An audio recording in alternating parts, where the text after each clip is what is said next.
अस्सलामुअलैकुम नाज़रीन, मैं मोहम्मद असलम हुसैन सियासत की खबरों में आप सबका इस्तकबाल करता हूँ। 26 फरवरी 2026 है। इस्लामिक तारीख के हिसाब से आज 8 रमज़ान मुबारक 1447 हिजरी है। पेश है आज की कुछ अहम खबरें।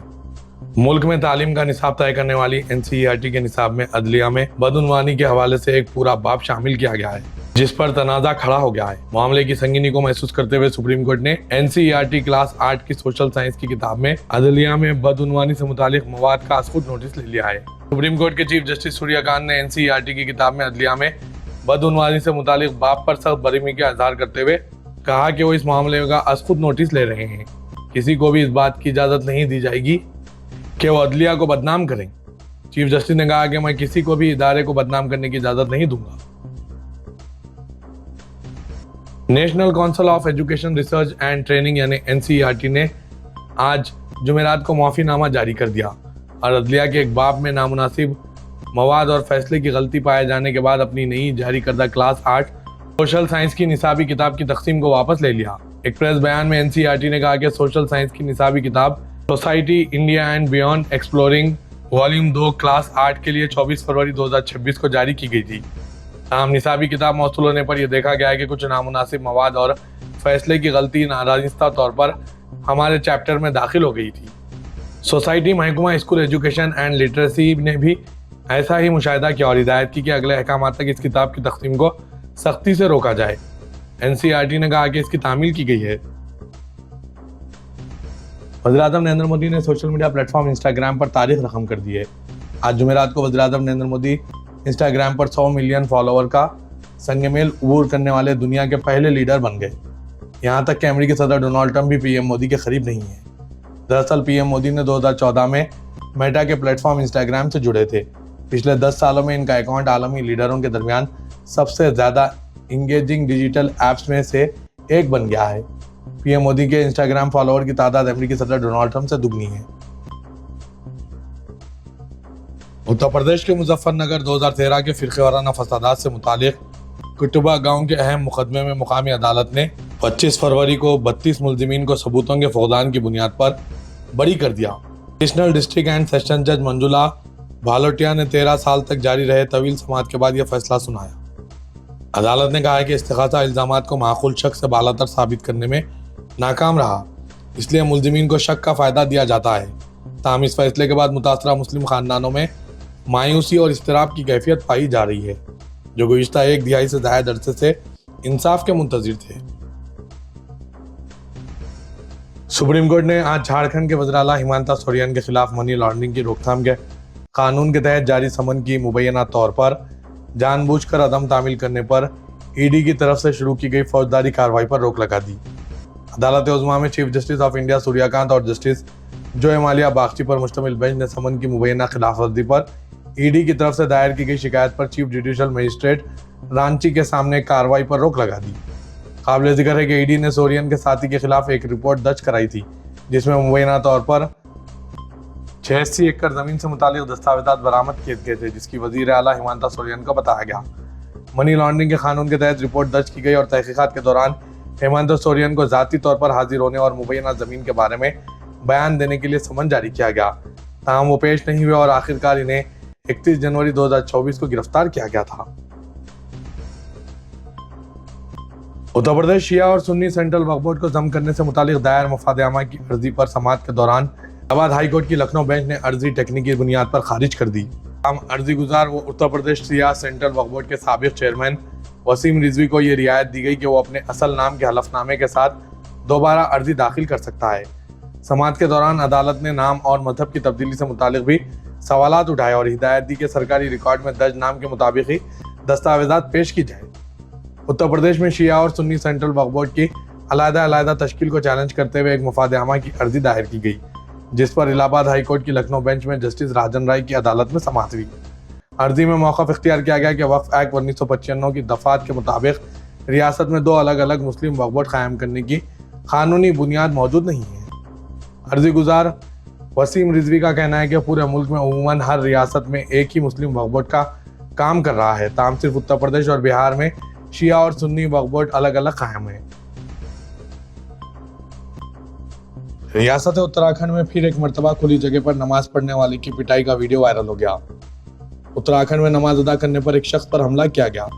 एक वीडियो में मुबैना तौर पर देखा गया है कि एक शख्स को मंदिर के करीब खाली प्लॉट पर नमाज पढ़ते शख्स पर हमला करता देखा गया। साथ ही इसकी नमाज तोड़ दी गई और मुस्लिम शख्स पर हमले के साथ JSR का नारा लगाने पर भी मजबूर किया गया।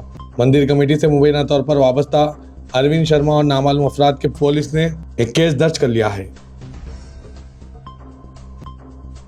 Legend screen writer Salim Khan के अस्पताल में दाखिल होने की खबर मंजर-ए-आम पर आने के बाद से मदा और खैरख्वाह इनकी सेहत के बारे में अपडेट्स के मुंतज़िर हैं। अब आमिर खान ने एक तसल्ली बख्श अपडेट शेयर की है जिसमें कहा गया है कि सलीम खान सेहतयाब हो रहे हैं और जल्द ही घर वापस आने की उम्मीद है। आमिर खान ने एक तकरीब के दौरान मीडिया से बात करते हुए बताया कि वो सलीम खान से मिलने गए थे, लेकिन ICU में होने की वजह से इनसे बराह रास्त नहीं मिल सके। ताहम इसने खानदान के साथ वक्त गुजारा, जिन्होंने बताया कि वो बेहतर हो रहे हैं। सलीम खान, जिनकी उम्र 90 साल है, मामूली दिमागी हैमरेज के बाद 17 फरवरी से अस्पताल में दाखिल हैं। डॉक्टरों ने पहले बताया था कि इनकी हालत मुस्तकिम है और इन्हें इंतहाई निगहदाश्त यूनिट ICU में करीबी निगरानी में रखा जा रहा है। डॉक्टर जलील पारिकर ने वादे किया कि कोई सर्जरी नहीं हुई। गुज़िश्ता रोज मरकजी हुकूमत की जानिब से केरला का नाम तब्दील करके केरलम करने के बाद BJP के मेंबर पार्लियामेंट प्रवीण खंडेलवाल ने मरकजी वज़ीर दाखिला अमित शाह को एक खत लिखकर कौमी दारुल-हुकूमत दिल्ली का नाम तब्दील करके इंदर परिषद रखने का मुतालबा किया। खत में दावा किया गया कि कौमी दारुल-हुकूमत का नाम दिल्ली शहर शहरी और ज़्यादा पायदार विरासत के बजाय एक महदूद तारीखी दौर की अक्कासी करता है। इंदिरा परिषद नाम की बहाली जदीद हिंदुस्तान के दारुल-हुकूमत को इसकी कदीम तहजीबी बुनियाद के साथ दोबारा जोड़ देगी। यह इस बात की अलामत है कि दुनिया की सबसे बड़ी जमहूरियत की कुर्सी कदीम तरीन इंसानी तहजीब की विरासत पर खड़ी है। रियासत तेलंगाना में वोटर लिस्ट की तैयारी और खुसूसी जामे नजरसानी SIR के अमल को तेज कर दिया गया है। सेंट्रल इलेक्शन कमीशन ने बाज़ाब्ता तौर पर ऐलान किया है कि अप्रैल से रियासत में SIR का इनेकाद किया जाएगा।